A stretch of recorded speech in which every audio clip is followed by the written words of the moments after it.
van seën na dit toe. Dankie ons Here Vader dat dit 'n goedheid is wat ons kom red het. Dit is nie ons goedheid uit onsself nie. Here, ek dink aan wat U woord sê dat niemand goed is behalwe U nie. En dis U goedheid, Vader, wat ons uit ons diepste gat kom haal het. Dis U goedheid wat ons kom red het van ons eie ellende. En dankie daarvoor. Dankie vir hierdie genade wat U aan ons betoon het, juis omdat U goed is. En my gebed is dan vandag dat hierdie woord wat ons so preek, hierdie samesyn van gelowiges, hier waar ons ontmoet, Here, ontmoet ons eerstens om U naam groot te maak. Ons ontmoet, want ons wil U ervaar, Here. Ons wil U hoor, ons wil U sien. My gebed is dan kom berei die grond van ons voor, hierdie harte. Die harte wat baie keer so hard word en hard gemaak is deur die wêreld. En laat U woord so deurdring. En ons kom verander. In Jesus naam. Amen. Dankie, julle is welkom om te sit. Dankie vir die musiek.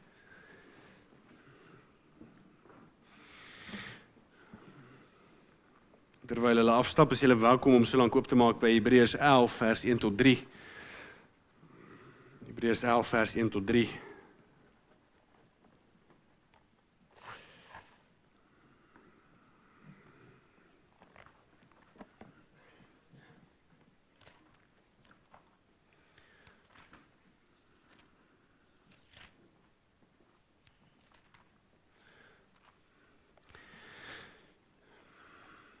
Ek het dit ook op die bord, ek lees uit die 2020 vertaling. Ek gaan Hebreërs 11 lees en dan gaan ek Psalm 33 lees. Ek lees vir ons. Hebreërs 11 vers 1 tot 3. Geloof egter is sekerheid van die dinge wat gehoop word, 'n bewys van die dinge wat nie gesien word nie. Dit is immers vanweë hulle geloof dat daar met lof aangaande die mense van ouds getuig is. Deur geloof verstaan ons dat die wêreld deur die woord van God geskep is. Gevolglik het dit wat gesien word nie uit die sigbare ontstaan nie. En dan gaan ek Psalm 33 lees, vers 6 tot 9. Ek het hom vir julle op die bord, Psalm 33 vers 6 tot 9.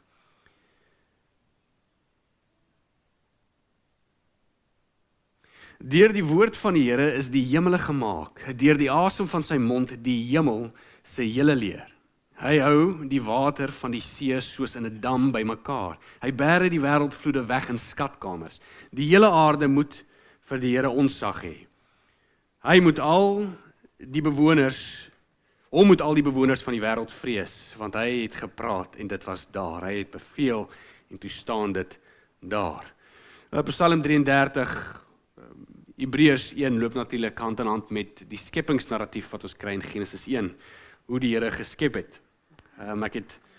Ek kan dit nie echt lees nie, maar ek sal vir jou aanraai om dit dalk te gaan lees in Genesis 1. Maar ons begin, soos ek gesê het, met 'n reeks oor Hebreërs 11. Die hoofstuk Hebreërs 11 word verskillende name genoem. Hy word onder andere die hoofstuk van helde genoem. Hy word ook die hoofstuk van geloofsvolharding genoem. En tot 'n mate is dit presies wat hy is. Dit is 'n hoofstuk waar ons lees van die geskiedkundige helde van geloof, Abraham, Isak, Jakob, Josef, Henog, Moses. Ons lees van hulle in Hebreërs 11 en die skrywer gebruik hulle as 'n voorbeeld van wat geloof is, elemente van geloof. En geloof, dink ek, kan nie net sommer gedefinieer word in een woord nie. Ek dink dit dra verskillende karakterseienskappe. En dit is presies wat die hoofstuk doen. Hoofstuk 11 beskryf hierdie eienskappe van geloof. En hierdie hoofstuk dra 'n uniekheid en 'n uitnemendheid van geloof. En ek wil sommer so begin deur om vir jou 'n vraag te vra, of jy kan dalk jou verbeelding gebruik. Verbeel jou, iemand kom na jou toe en hulle vra vir jou 'n Christen, of iemand wat nou dalk net in die kerk gesit het, iemand wat jy dalk genooi het, en hulle het geluister na die preek, en hy of sy sit aan tafel en jy het hulle genooi vir ete, want jy is natuurlik gasvry. En soos jy aan tafel sit, vra die persoon jou, wel, wat beteken dit regtig om te glo? Wat beteken geloof? Wat beteken dit? Hoe sal jy so 'n persoon antwoord? Hoe sal jy verduidelik wat geloof beteken?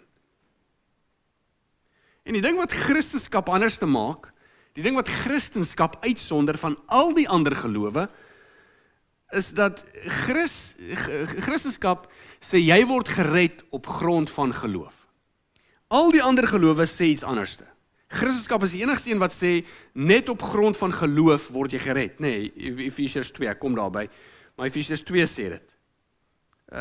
As jy moet dink aan Islam, Islam sê redding word bereik deur opregte onderwerping aan Allah, wat insluit die beoefening van hulle 5 pilare. Islam het 5 pilare wat jy moet beoefen. As jy nie die 5 pilare beoefen nie, dan sal jy nie 'n paradys kry en klomp voordele wat daarmee gepaard gaan nie. 5 pilare verklaar dat jy moet natuurlik glo in Allah, goed. Jy moet bid, jy moet liefdadigheid bewys, jy moet vas, en dan praat hulle van 'n pelgrimstog. Jy moet gaan na 'n spesifieke plek, en jy moet offer daar bring, en dan moet jou loofslewe so lyk dat jou goeie dade meer is as jou slegte dade.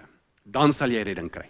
Dis wat Islam sê. So Islam sê, op die uiteinde, as jy die 5 goeders doen, as jy uitkom by die plek waar jy moet wees, jy moet jou offer bring, en jou goeie dade is beter as jou slegte dade, dan kry jy redding.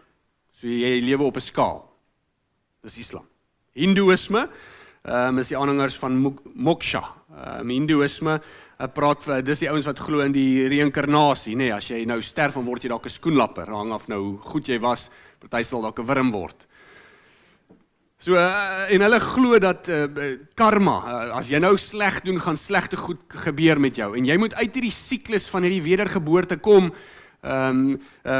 deur om werklik deur die wet van karma bevry te word. Op die einde van die dag, as jy so goed doen, jy gaan oor en oor, jy lewe jou lewe oor, en as jy so goed doen, en goed doen, dan op die einde van die dag word jy bevry. Dis ook gebaseer op wat jy doen. Boeddhisme, alhoewel dit nie 'n teïstiese geloof is nie, so met ander woorde, hulle glo nie regtig dat daar 'n God is nie, maar hulle glo daar is 'n hoër vlak van meditasie wat jy kan bereik. Hulle glo, hulle noem dit nirvana, nie die heavy metal orkes nie. Nirvana is 'n plek van hoër status, die absolute, die uiteinde wat jy bereik, en jy kry dit deur 'n pad van meditasie, en deur persoonlike pogings, deur om 'n goeie mens te wees.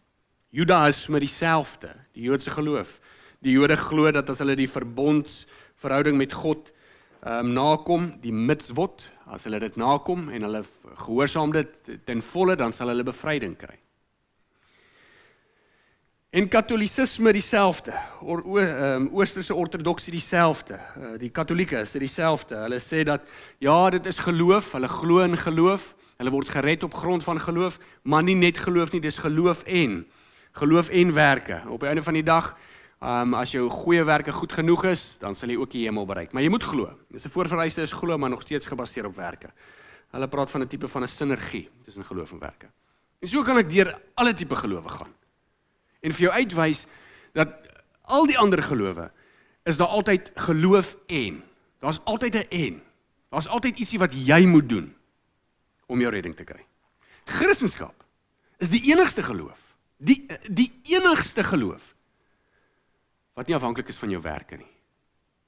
Ek wil net vir jou sê, ek is ongelooflik dankbaar daaroor. Reg. En as jy nie dankbaar is nie, dan is dit tyd om dankbaar te word. Want met ander woorde, as jy kwaad word op die pad, beteken dit, jy gaan kort skiet. As jy in 'n stryd is, as jy iets begeer, as jy dalk net vir 'n vrou op 'n verkeerde manier kyk, jy skiet kort. Jy gaan dit nie maak nie. Maar Christendom sê, op grond van geloof is jy gered. Efesiërs 2:8, ek het hom vir jou op die bord. Uit genade is jy verlos deur geloof. Dit kom nie uit jouself nie, want God gee dit vir jou, dis 'n gawe van God. Dit kom nie uit sy eie werke nie, sodat niemand op iets mag roem nie. So al die ander sê werke en offers, werke en geloof, werke en 'n sekere 5 pilare, 'n sekere reis. Dis wat hulle glo. Christendom sê geloof is gelyk aan redding. As jy dit aan 'n formule wil kop. Romeine 3 sê dieselfde, Romeine 3:28. Ons is immers daarvan oortuig dat mense regverdig verklaar word deur die geloof, sonder die uitvoering van die wet. So jy word regverdig verklaar op grond van geloof. Ek weet, almal weet dit. Die hervormers praat van sola fide, nee, deur geloof alleen. Sola beteken alleen, fide beteken geloof, die Latyn. Sola fide. So jy werk nie, die Christen werk nie sy pad hemel toe nie. Jy kom daar indien jy glo. So nou is die vraag natuurlik, waar pas die werke in? Wel, as jy regtig erg glo dat Jesus Christus jou verlosser is, as jy regtig glo dat God alles is wie hy sê hy is in sy woord, dan natuurlik gaan jou dade daarvan getuig. Omdat jy glo, doen jy goeie goed. Jy doen nie goeie goed sodat jy kan glo nie. Omdat jy glo, doen jy goeie goed. Omdat jy getroud is en jy lief is vir jou vrou of vir jou man, daarom is jy gehoorsaam aan haar. Nie gehoorsaam, met ander woorde, getrou is dalk die beter woord, nie gehoorsaam. Daarom is jy getrou aan haar. Dis uit geloof vloei al die ander goeders. Terwyl ander gelowe sê, al die ander goeders en dan met geloof by. Nou die vraag dan is, as geloof die bepalende faktor is vir ons redding, as geloof my hemel toe vat, wat is geloof dan? Want ek moet tog dit weet. Ek moet dit weet vir myself, vir my saligheid en vir my geliefdes se saligheid.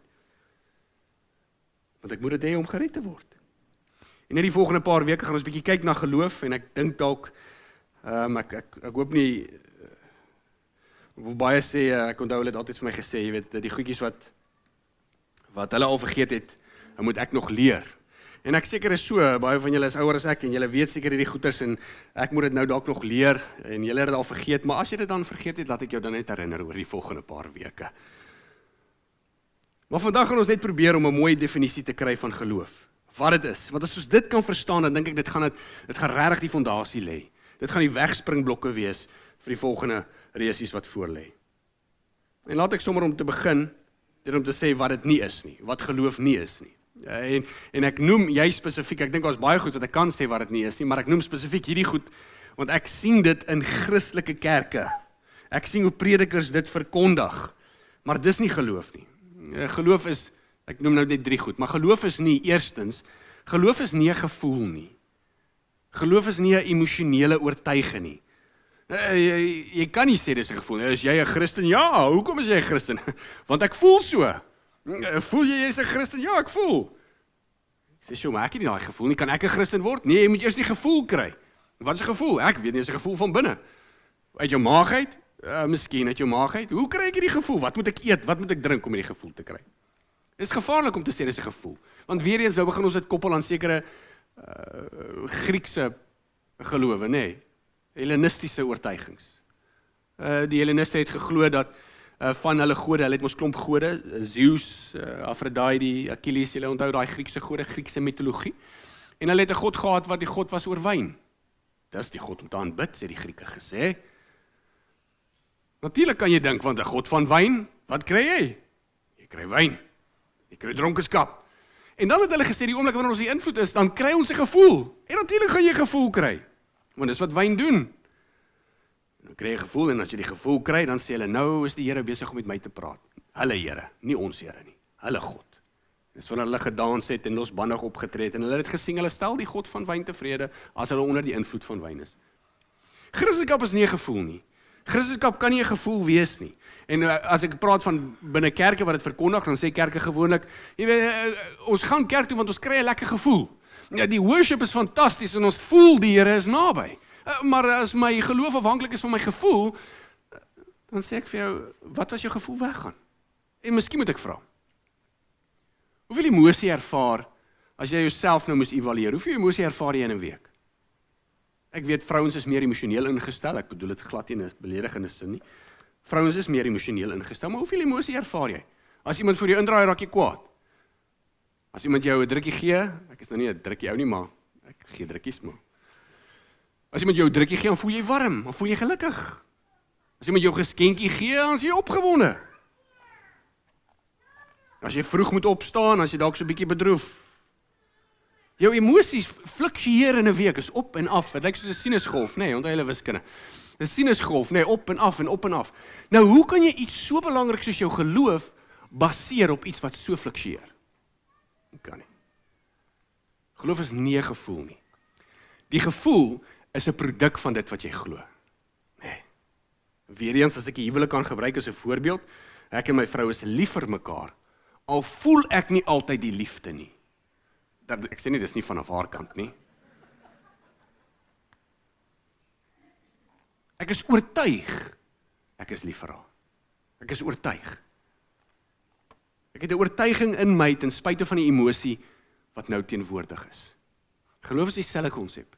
Jy is oortuig ten spyte van die emosie. Soms kom die emosie as 'n produk. Nee. En as ons sê emosie is gekoppel aan God se nabyheid en emosie is gekoppel aan my geloof, want dis wat ouens sê, dan is daar 'n probleem met die oomblik wanneer mense dalk deur 'n moeilike tyd gaan. En skrifverse soos die Here is naby die wie gebroken van hart is. En dit bring my by my volgende punt. Geloof is nie 'n gevoel nie, geloof is nie positiewe gedagtes nie. Is nie net positiewe gedagtes nie.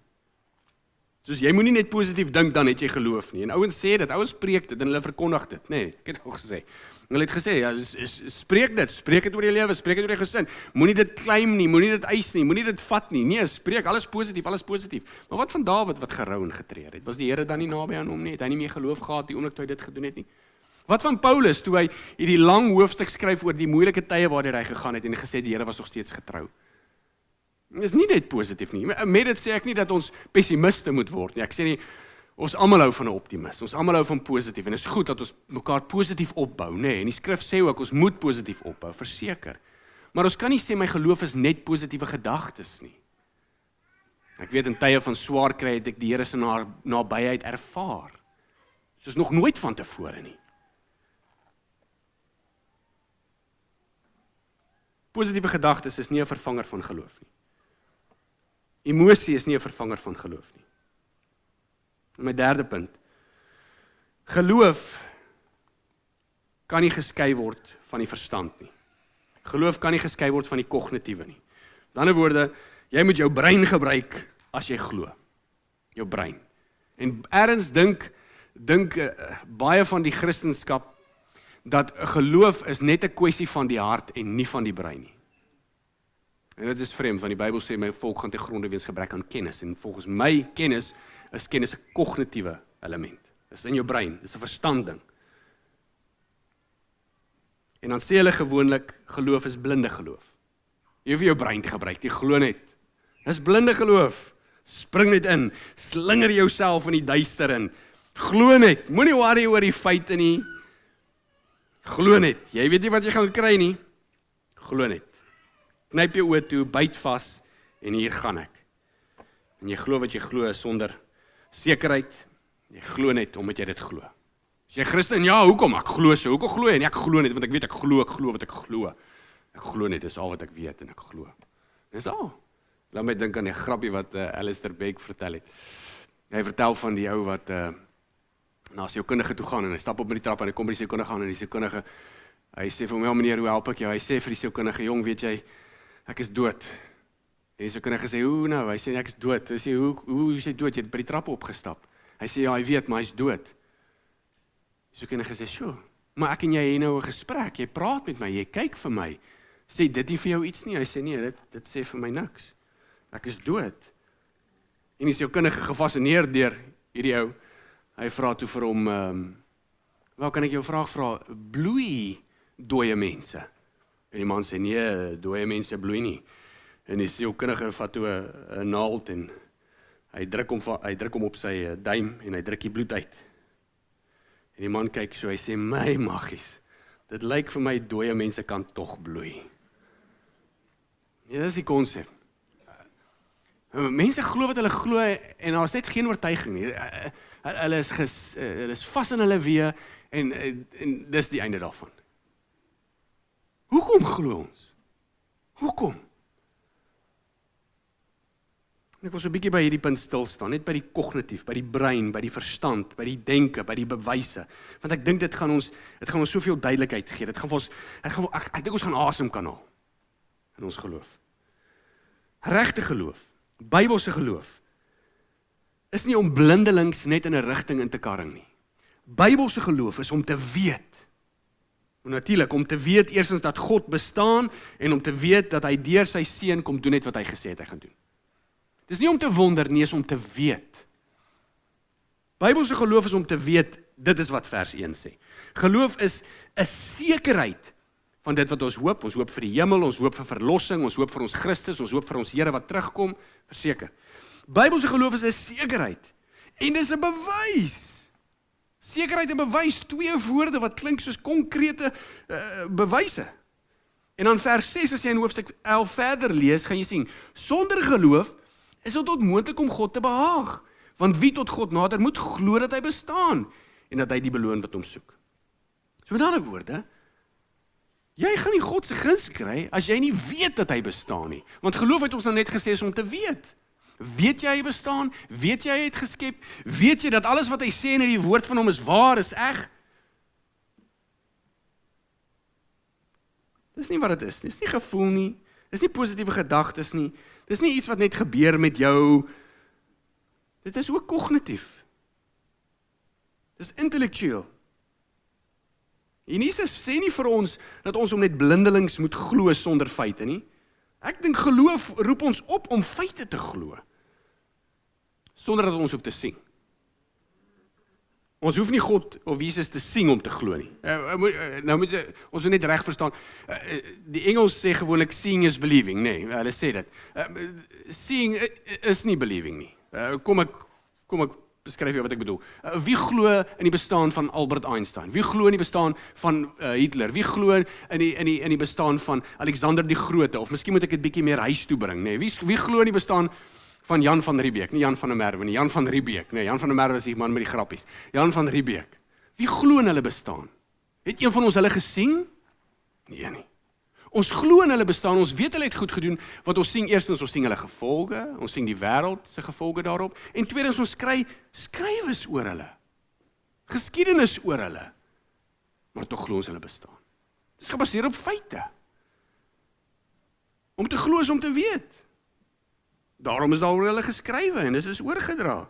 Om te glo is om te weet. Daarom is daaroor ons Here Jesus geskrywe. Nou jy sê, Sean, is maar net een boek, ek sê, geef my kans. Geef my kans. Seeing is nie believing. Seeing, om te sien is net sintuiglik. 'n Sintuig kan vir ons waarheid gee, verseker. Maar dit hoef nie, dit word nie beperk deur net 'n sintuig nie. Ek kan weet sonder dat ek hoef te sien. Ek kan glo in God sonder dat ek hom hoef te sien. Ek kan glo in Christus sonder dat ek hom hoef te sien. En in God se gees sonder dat ek hom hoef te sien. Ek kan nie my geloof beperk tot my sintuig nie. Want dan beteken dit blinde mense kan nie sien, glo nie. Dink aan Thomas, onthou julle Thomas, ongelowige Thomas, soos ons hom ken, nee. Thomas staan daar, Jesus verskyn aan sy disippels die eerste keer, en Thomas was toe nie daar nie, nee. Thomas was seker nou kort loetjie getrek, hy moes nou gaan inkopies doen vir die ouens wat almal toegesluit is bo in die boonste vertrek. En Thomas kom terug en al die disippels sê, ons het die Here Jesus gesien, en wat sê Thomas? Hy sê, daar is nie 'n manier nie. Hulle sê, ons het hom gesien. Almal van hulle, al die getuienisse sê, ons het hom gesien. En ek dink nie, Thomas sou gedink het, hulle is besig om 'n streep of 'n rad voor die oë te draai nie, want ek dink dit is bietjie te gou. En Thomas sê, as ek nie my vingers vat en dit in sy wonde sit, as ek dit nie voel nie, dan sal ek nie glo nie. 'n Week gaan verby, Jesus verskyn weer aan die disippels in die bovertrek, daar's Thomas, ongelowige Thomas. En Thomas moes sien. En Jesus sê, kom Thomas, druk jou vingers hierso, kom voel hierso. En Jesus sê, geseënd is die wat nie sien nie. Geseënd is die wat nie sien nie. Met ander woorde, geseënd is die wat nie heeltyd wil 'n teken soek om te bevestig dat God bestaan nie. Maar die feite is daar. Maar sien is nie 'n bewys nie. Geloof is om te weet, is nie om te sien nie. Geloof is om te weet en om oortuig te wees. Wat moet ons weet? Eerstens moet ons weet dat God sê hy is wie hy is, soos ek sê, en dat hy die Seun Jesus Christus gestuur het, Johannes 1:18. Daar's 'n probleem met sien. Hier sê Johannes 1:18, niemand het God ooit gesien nie, die unieke Seun, self God, wat teen die bors van die Vader is, hy het hom bekend kom maak. Niemand het ooit God gesien nie. Die enigste persoon wat naby gekom het was Moses, onthou julle Moses, en toe sê Moses, God, Here, laat ek u aangesig sien. Toe sê hy, niemand sien my nie, hulle sal sterf. En toe vat God Moses, toe sit hom so in 'n kloof, nê, en toe God verbygaan, toe maak hy hom toe met sy hand, en toe gaan hy verby. Ek weet nie hoe dit gelyk het nie, maar ek dink dit was iets besonders. Ek kan nie God sien nie, sê hy sê, hy sal sterf. Ek dink dit gaan oor sy heiligheid. Jy kan hom nie sien nie. En dis hoekom hy Jesus gestuur het. Want hoe andersins gaan ons God leer ken? Hierdie groot, almagtige Here, God van ons. Hierdie skepper. Hoe gaan ons hom ken? Hy het homself, soos die skrif sê, minder gemaak. Soos Christus. sodat ons hom kan sien. En dis wat Filippus ook gevra het. Filippus dieselfde. Hy wil goed baseer op wat hy wil sien. Onthou julle wat Filippus gedoen het? Hy gaan na Jesus toe en hy sê vir Jesus, wys ons net die Vader. Jesus sê, hoor ek is op pad. Filippus sê, wys ons net die Vader. Wys my die Vader. En hoor wat sê Jesus? Hy sê, ek is al so lang tyd by julle. En het jy my nie leer ken nie, Filippus? Wie my gesien het, het die Vader gesien. Waarom sê jy dan, wys ons die Vader? Glo jy dan nie, dat ek in die Vader is en die Vader in my nie? Jesus sê vir Filippus, het jy my leer? Leer jy my ken? Weet jy wie ek is? Of wil jy alles baseer net op sintuie? Wil jy net God sien? Wil jy hom net aanskou en dan gaan jy uiteindelik glo?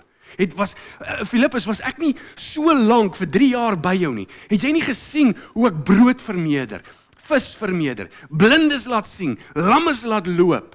En weet jy wat ons mooi, 'n week voordat Filippus dit gevra het, het Jesus een van sy grootste wonderwerke gedoen. Hy het vir Lazarus uit die dood uit opgewek. En hier kom Filippus, ag, wys ons net. Jesus sê, Filippus, geloof is meer as om net te sien. Hy sê, dis om my te ken. Dis om te weet wie ek is. Ek glo sien is kinderagtige geloof. Die Bybel roep ons op tot kinderlike geloof. Kinderlike geloof is om te vertrou en om te weet. Hoekom? Want my pa sê so. Nee. Dink so daaraan, as ek nog nie my punt goed deurgedryf het nie. Ateïste sê hulle glo nie. 'n Ateïst is iemand wat sê hulle glo nie. Richard Dawkins is een van die voorlopers van ateïsme. Nee. Hy sê, hy het die boek geskryf, The God Delusion. Nee. Hy sê dat ateïste is mense wat nie glo nie. Hulle glo nie, hulle het geen geloof. Maar dit is vreemd, want net as hy dit sê, hy sê, ons ateïste glo nie, maar toe gaan skryf hy 'n boek oor wat hy glo. Ja. En hy skryf daar, ons besluit om nie in God te glo nie. Hy het ook 'n geloof. Ateïste glo ook iets. Want hoekom? Want hulle is oortuig van iets. Geloof is 'n oortuiging. 'n Ateïst is oortuig dat daar nie 'n God is nie. Christene is oortuig dat daar God is. En nie net God nie, want dit kan enige God wees. Nee, God, Vader, Jahwe. En ons glo, ons is oortuig dat God sy seun deur Jesus Christus gestuur het om homself aan ons bekend te maak. Ons is oortuig. Ons is oortuig. En ek dink C.S. Lewis help ons hierso baie mooi. C.S. Lewis sê, dit vat meer geloof om te glo dat daar nie 'n God is, as wat dit vat om te glo dat daar een is. Mense het ergens in die samelewing begin inkoop op die idee dat geloof iets mities is, iets magies. Nou magies is nie hierdie nie, magies is die Afrikaans vir magical, nee. Iets magies is. Hulle glo dit, geloof is iets magies. En ek gaan kyk toe ook na 'n woordeboek. Ek kry 'n woordeboek. 'n Woordeboek, nie almal nie. Hoor wat sê die woordeboek. Hy sê geloof is 'n sterk oortuiging in 'n leerstelling van 'n godsdiens, gebaseer op geestelike oortuiging eerder as op bewyse. Dis nie Christendom nie. Christendom rus nie op 'n oortuiging nie. Dit rus op bewyse. Christendom rus op bewyse. Dit is nie Christen geloof wat hierdie woordeboek beskryf nie. Hy beskryf 'n ander geloof. Hy praat van blinde geloof. Christendom is geloof wat sien. Christendom met ons geestelike oë nie. Dit is geloof wat gebaseer is op 'n sekerheid en op bewyse. En ek wil eerlikwaar vir jou sê, ek dink dit sou baie onnosel wees van enige mens en selfs enige iemand aan wie ons Christendom verkondig. Dit sal onnosel wees om te sê, luister, boetie, glo in Jesus. Hoekom? Ek weet nie, maar glo net. Maar hoekom? Wat moet ek glo? Glo net in Jesus dat jy kan hemel toe gaan, maar dit sal onnosel wees om iets te glo wat nie gebewys kan word nie. En dit sal onnosel wees om iets te glo wat jy nie eintlik weet wat jy glo nie. Glo jy in aliens? Dis dieselfde konsep, nee. Glo jy in aliens? Ja, ek glo in aliens. Hoekom? Hoekom glo jy in aliens? Wow, ek het al alien gesien. Rarig, waar? Op 'n film eendag, 'n film. Film, wat? 'n Film? Ja, ek het dit gesien. Ek sê, joh, 'n dokumentêr of wat? Nee, hy weet nie, hy het 'n film eendag gekyk, en daar was 'n alien daar binne. En nou glo ek in aliens. Ek sê, dit is fantasties. Wow. Het jy die film bewyse gehad? Ja, bewyse. Ek weet nie, ek het nie gekyk nie, maar ek het hom gesien. Seeing is believing. Ek het daai alien gesien. Mag ek vra, wat is hierdie film wat jy gekyk het? Ja, is E.T.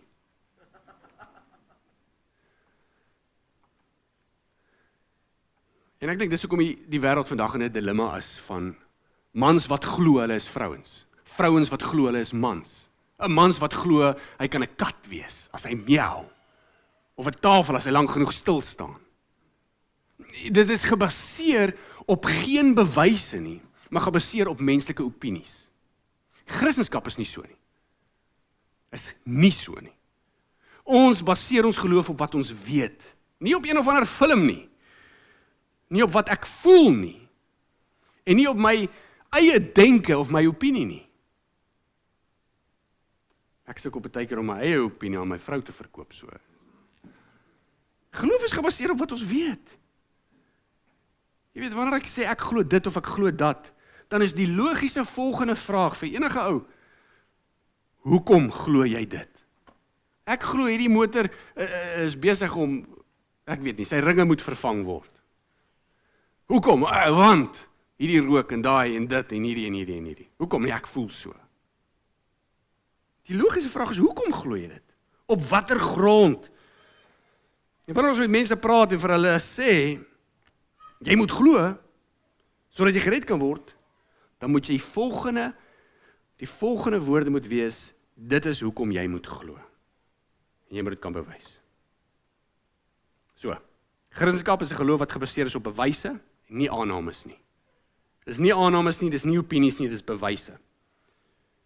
En dit is wat die Bybel hier sê, nê? Geloof is egter 'n sekerheid, 'n bewys van die dinge wat nie gesien word nie.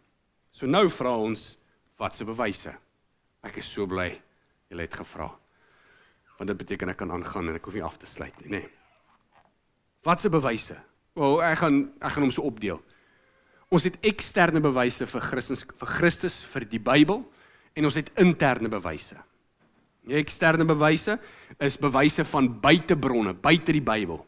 Mense wat nie Christene is nie. Hulle sal vir jou wys. Kom ek het vir jou 'n paar goedjies hier opgesit om dit so 'n bietjie meer, die geskiedenis so 'n bietjie meer vermaaklik te maak. Ons het, hulle het 'n stiel ontdek, hulle noem daai groot tablette stiel. Hy was ontdek in Egipte, of die Merneptah stiel noem hulle hom, of ook die Israel stiel stel hy bekend. Nou hierdie is, een van die Egiptenare is 'n groot granietblok, is kolossaal, kyk daai man. En op hom is gegraveer die geskiedenis van Israel. So hier's Egiptenare, wat glo in Ra, ander gode, en hulle is in die land van Egipte, en hulle praat oor Israel, en baie van die goed wat hulle skryf oor Israel stem ooreen met wat geskryf is in die Bybel. Dis 'n eksterne bron. Dan het ons die Dooie See manuskripte, nê. Dit is vir my baie interessant. So daar's ons die grotte waar dit ontdek was. So wat gebeur het, 'n seentjie het geloop, en hy het klippies opgetel, hy het gekyk na sy bokke of sy skape, ek kan nou nie onthou nie, maar kom ons sê na sy kudde, en hy het klippies gegooi, soos ons maar maak as ons verveeld is, en hy gooi toe 'n klip in een van daai grotte in, en soos hy hom inglooi, breek kapot. En toe gaan kyk hulle daar binne, en toe ontdek hulle 900 manuskripte, Bybelse manuskripte. Goed, so hierdie was in 1947. Ons vroegste Bybelvertaling in Afrikaans is 1933. So hier is die uniekheid daarvan. Die Bybel was al klaar geskryf, en toe ontdek hulle mense wat goeders geskryf het oor die Bybel. En hulle gaan vergelyk dit toe, en hulle sien toe my maggies. Hier is ons 'n 98% ooreenstemming. 98%! Die Bybel was klaar geskryf, en hulle kry toe ander manuskripte wat ooreenstem met wat in die Bybel staan. Iemand anders het dit geskryf. Josephus, ek het dan nie 'n foto van hom nie, jy kan hom gaan Google, hy het ook 'n boek geskryf. Josephus was 'n Joodse geskiedkundige, hy het in die laat eerste eeu gelewe, tydens die leeftydperk van Jesus Christus. Hy is 'n Jood, hy is nie 'n Christen nie. Hier kom 'n Jood en hy skryf eerstens dat Jesus gesterf het aan 'n kruis, in sy eie historiese dokumente. Hy's nie 'n Christen nie. Jesus het gesterf aan 'n kruis. Hy was gevonnis onder Pontius Pilatus, nê. Hy het 'n broer gehad met die naam van Jakobus. En hy het ook gesê dat die ouens wat volgelinge was, het die evangelie gaan verkondig, en hulle het gesê dat hulle Jesus weer gesien het opstaan uit die dood uit. Hoekom sal 'n Jood wat nie in Christendom glo nie, so ietsie skryf? Wel, dit moes seker gebeur het. Hoekom sal die Egiptenare oor so ietsie skryf? Wel, dit moes seker gebeur het. Hoekom sal ons manuskripte ontdek oor alles wat gebeur het? Wel, dit moes seker gebeur het. Tacitus is 'n Romeinse geskiedkundige. Nou, Tacitus het uit die Romeine uitgeskryf. Hy was nie 'n Christen nie, en hy het ook geskryf met sy geskiedkundige dokumente dat Pontius Pilatus Jesus Christus gestuur het na die kruis toe, en dat Christendom versprei het na Rome toe. Dis eksterne bewyse. Dis mense wat nie Christene is nie, nou praat hulle oor Christus. Hulle praat oor Christus se kruisiging. Hulle praat oor dat die mense getuig dat hy opgestaan het. Hulle praat oor hoe dit versprei het. Die Nuwe Testament het meer manuskripte as enige ander geskiedkundige geskryf. Ek het vir jou so 'n tabel daar opgesit. Nou, ek gaan jou net so vinnig verduidelik. Enetjie terug. Julle ken daai nou seker, enetjie terug.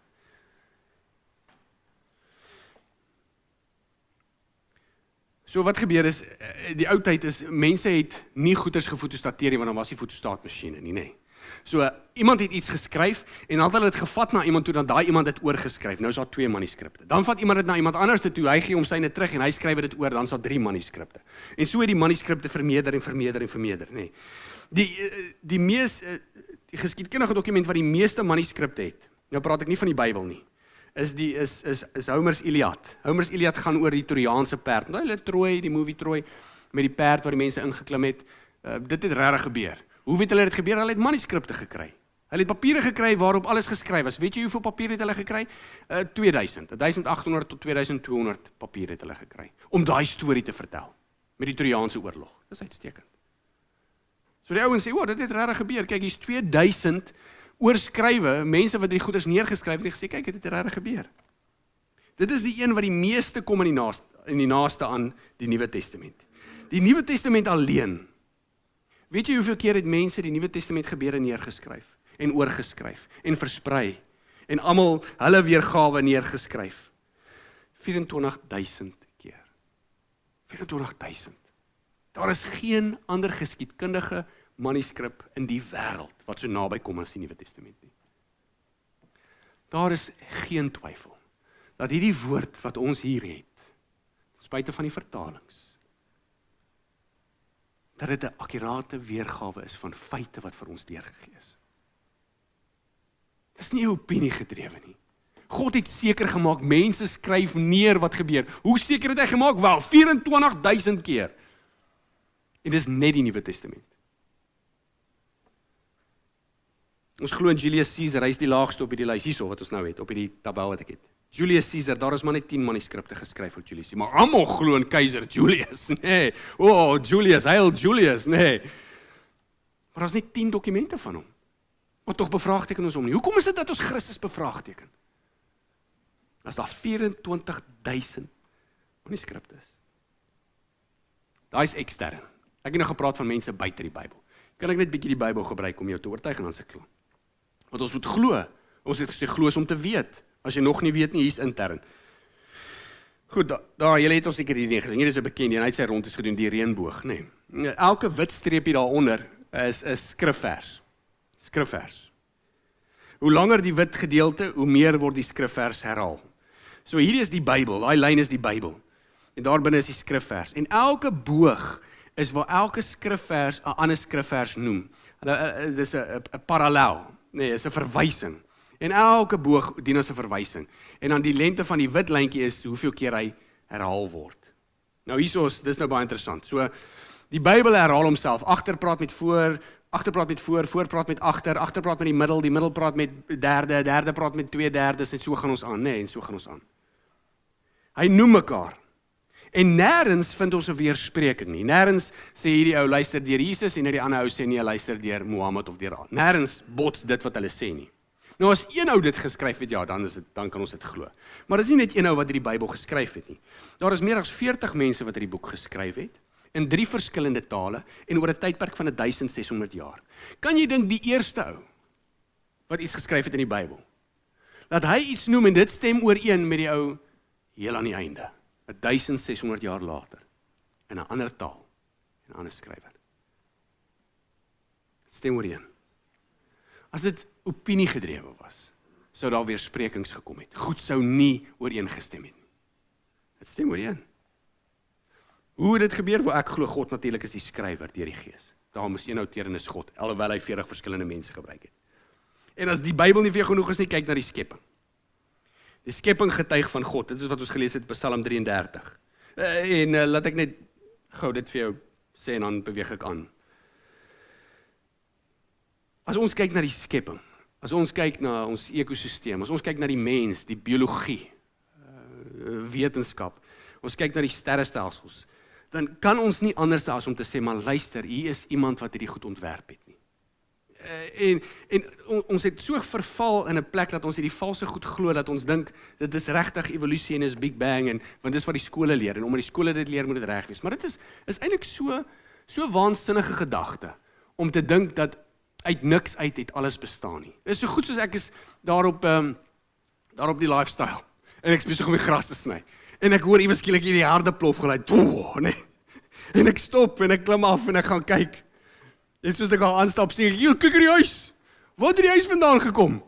En jy sê vir my, Sean, jy is nou maar eers 4 maande in Nieu-Seeland, hoe het jy die huis gekry? Ek sê, raai wat, ek het gras gesny, en die gras is net oor ek boef, en daar's 'n huis. Jy gaan sê, nee, Sean, ek sê regtig, hy het deure, hy het vensters wat kan oopmaak, daar's elektrisiteit, daar's water, daar's riool, alles werk mooi, hy het gordyne, hy het 'n bed, hy het vloere, hy's geverf, hy's geteel, hy's gemat, hy's alles. Sean, jy is besig om met die gek te skeer, nee, regtig. Kyk hierdie pragtige huis. Ek gaan vir sê, Sean, wie het hierdie huis gebou? Sien, dis dieselfde. Ons kyk na die skepping, ons kyk na ons liggame, hoe jy moet funksioneer, hoe jou liggaam homself kan genees, hoe jy kyk, hoe jy inligting inneem, hoe jy dit verwerk, hoe jy mense liefhet. Ons kyk na die sterrestelsel, ons kyk na die getye, ons kyk na die son, die maan, die planete. En dan sê ons net, dit was net poef, en dit was daar. Maar is nie 'n manier nie. As jy kyk na die skepping, kan jy nie anders as om te sê, iemand moes dit ontwerp het. Want as jy dit glo, dan kan jy my glo oor my huis. Ek dink dan eintlik moet jy my glo oor my huis, want dis jou geloofsoortuiging. So kom jy Psalm skryf, Psalm 14. Hy sê, dwaase sê in hulle hart, daar is geen God nie.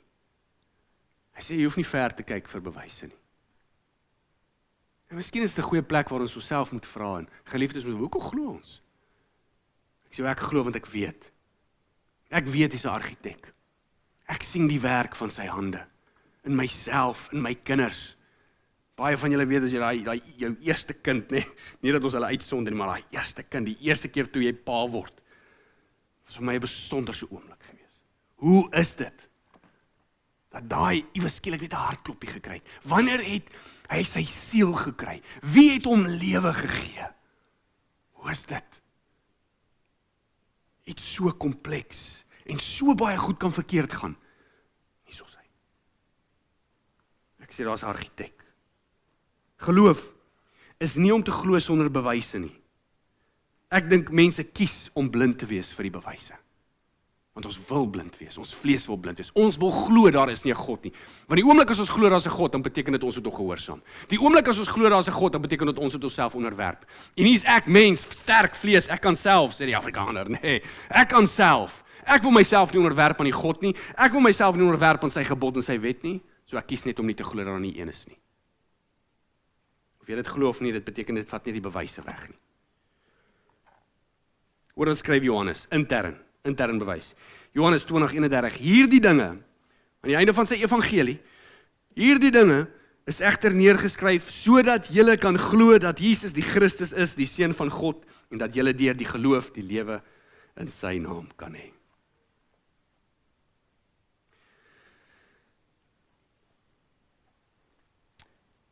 Goed, dis die bewyse. Daar is bewyse, hoekom ons glo wat ons glo. Dis nie soos daai woordeboek gesê het, geloof is net 'n sterk oortuiging nie. Daar is bewyse. Daar is bewyse. Ons hoef nie blindelings te glo nie. Maar daar is 'n verskil, want dis nog nie reddende vir geloof nie. Die Satan en sy demone, soos Jakobus 2:19 sê, hulle glo ook. Die duiwel glo ook in Jesus. Die duiwel glo ook God het die wêreld geskape. Die duiwel glo ook Jesus het gesterf aan die kruis en opgestaan om sonders te verlos. Maar tog gaan hy gered word? Sien, die groot verskil tussen ons en die Satan, ons en die demone, lê nie op die kognitiewe nie. Die kognitiewe, die brein is die begin van ons geloof, is 'n deel van ons geloof. Ons albei, die bose en die goeie, die Satan en ons wat Christen is, ons albei weet Jesus het bestaan. Die verskil lê in vertroue. Vertroue. Vertrou ons onsself toe aan dit wat ons weet, want dit is geloof. Daar sê jou definisie. Geloof is om te weet en jouself toevertrou aan dit wat jy weet, dit waarvan jy oortuig is. Ek is oortuig van Jesus Christus. Ek is oortuig dat hy terugkom. Ek is oortuig dat hy die Vader noem en is Vader Jahwe. En ek is oortuig dat hierdie goeders wat hier gebeur het waar en ek is. Maak nie saak hoe onmoontlik dit klink nie. Ek is oortuig daarvan. Ek hoef nie te sien nie, ek weet. Hoe weet ek? Wel, ek het dit net vir jou uitgelig, nie. Dis hoe ek weet. En dan kom jou vertroue. Ek vertrou dan, dit wat ek weet, omdat ek dit weet, vertrou ek myself toe aan hierdie Here. Ek vertrou myself toe aan hierdie Jesus. Ek vertrou my toekoms, ek vertrou my siel, ek vertrou alles van my, vertrou ek toe. Dink jy die Satan wil sy planne toe vertrou aan die Here? En dan bely ek, omdat ek vertrou, bely ek met my mond, want waarvan my hart van vol is, loop my mond van oor. Dan bely ek, Here Jesus, U is my Kyrios, U is my Here, U is my Meester. Geloof kort die kognitiewe, maar geloof kort die vertroue. En hierdie vertroue spoel dan oor na 'n persoonlike verhouding met die Here. Moenie die kognitiewe uitsluit nie, moenie die vertroue uitsluit net om te sê dit is 'n persoonlike verhouding nie. Dit is 'n persoonlike verhouding wat gebaseer is op vertroue en die vertroue gebaseer is op die bewyse. Ek sluit af met hierdie storie aan sy klaar, want dit raak warm. Nee, en hy het daai waier weggedraai vir my met 'n spesifieke rede. Daar was net om die vertroue en die verhouding uit te beeld wat gepaard gaan met die kognitiewe. Die mooi kontras. Daar was 'n reuniegroep vir hulle, ek weet nie, 40ste, 30ste skoolreunie. Kan nie onthou die getal nie. Kom ons sê 30ste skoolreunie.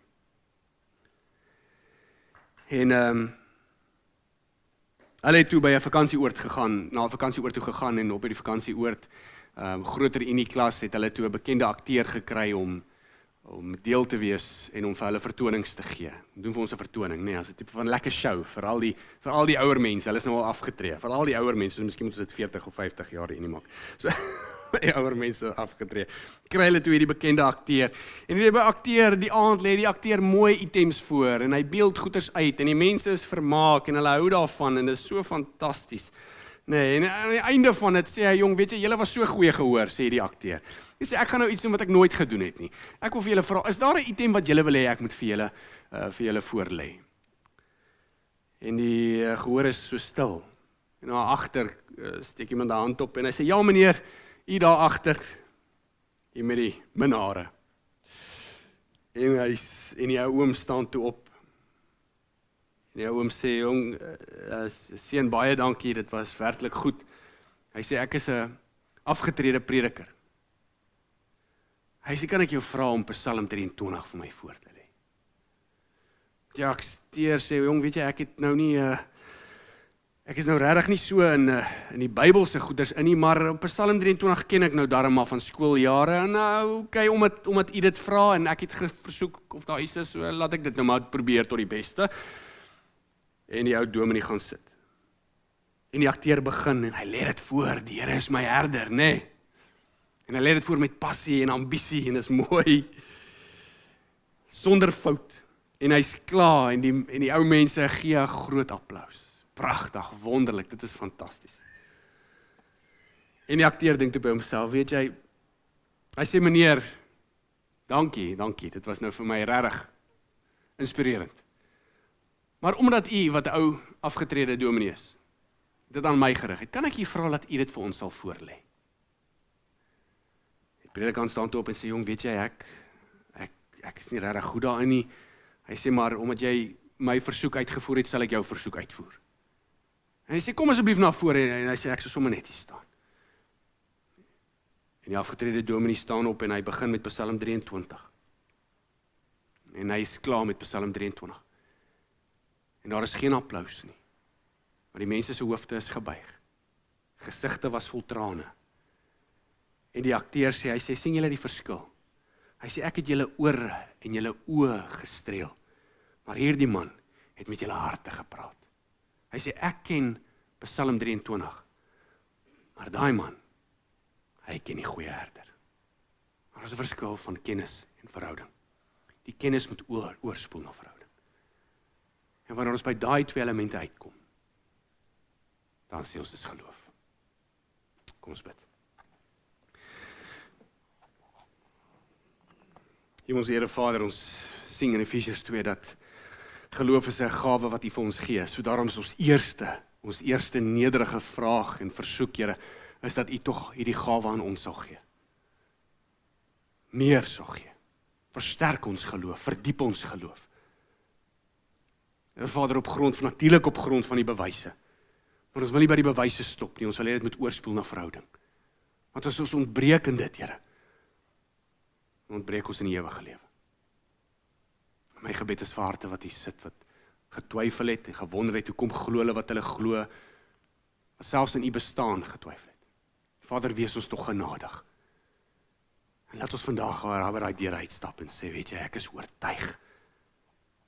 Ek is nie opiniegedrewe nie, ek is oortuig dat my God, die God van die heelal, die God wat hemel en aarde geskaap is, hierdie God, is in hom in wie ek my vertroue sit. Maar Here, ons kan dit nie doen as die Gees ons nie help nie. Sien na die woord, dat dit groei in Jesus naam. Amen. Vriende, dankie is.